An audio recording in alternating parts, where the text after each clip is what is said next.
In this video, I'll show you how to create an amazing text reveal animation in Canva. Open Canva and create a new video project.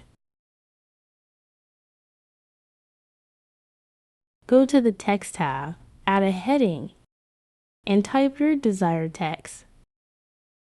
Change all letters to uppercase.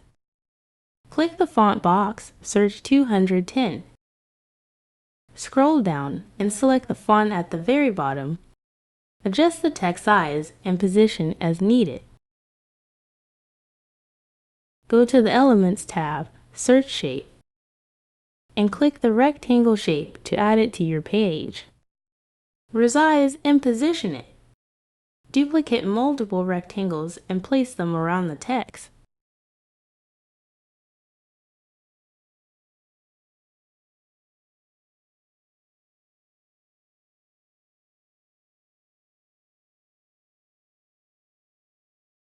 Back in Elements, searching,